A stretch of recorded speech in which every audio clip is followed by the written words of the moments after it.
माझा मावस भाऊ पोरगी पाहायला गेला होता आणि आल्या आल्या ते मला हसतच गोष्टी सांगायला लागले, हसत सांगायला लागले. मी म्हणलं बाबा झालं काय?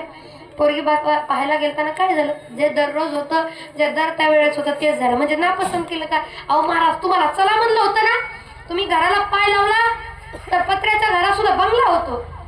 तुम्ही गाडीला पाय लावला तर 2 चाकीची 4 चाकी होती. म्हणजे येते तुम्ही काय काय केलं? मग तसं म्हणलं तुम्ही आला तर लग्न जमल काय? होईल म्हणलं होय बाबा होय, तेवढंच राहिले. आता नाही म्हणे महाराज आला असता तर. म्हणलं झालं काय? हसायला ते सांग, बाकी नको बोलू.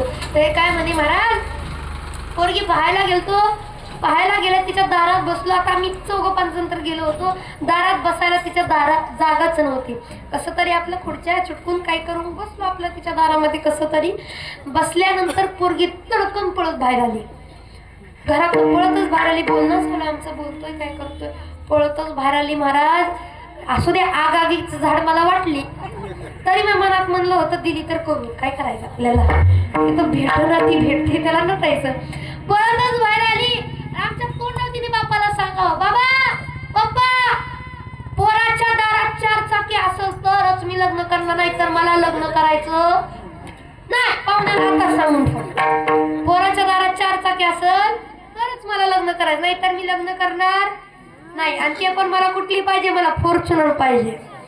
आजकालच्या पोरींचे चॉईस फॉर्च्युनर पाहिजे, थार पाहिजे, हेन पाहिजे, ते पाहिजे, काय काय म्हणायला लागली. म्हणलं मग हसायला काय झालं? त्यात तिची अपेक्षा असेल तिने मागितलं. महाराज हसू या गोष्टीचं आलं. तिने काय म्हणली, पोराच्या दारात मला 4 चाकी पाहिजे. मग मी तिच्या दारात वाकून पाहिलं, तिच्या दारात होतं येड्या बाबळीचं झाड.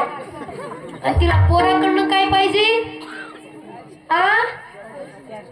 अय रेड्याच्या बायका, काय पाहिजे? मी तुमचंच सांगते हो ग, माझ्या भावानं सांगायचं मला. पण हे आपलंच आहे बरं, फार अवघड आहे, फार अवघड. बरं मग काही नाही भेटलं की देवाकडं. आणि विशेष मला एक वाटतो, चांगलं झालं तर माझ्या नशिबानं झालं, आणि वाईट झालं तर देवानं केलं.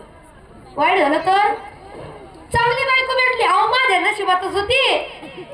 लग्न जमाना देव माझ्या बऱ्यावरच नाही, देव माझ्याकडे लक्ष देणार. अरे देवानं किती लक्ष द्यावं. चांगलं चालतं बोलतं ठेवलंय की शेजारी खटाव पडू नये, त्याच्यापेक्षा तुम्हाला सत्यात बसता येते, टाळी वाजवता येते, गुलाबाबाचं जे गोष्ट करता येतंय, याच्यानं अजून देवानं काय लक्ष द्यायचं तुमच्याकडे?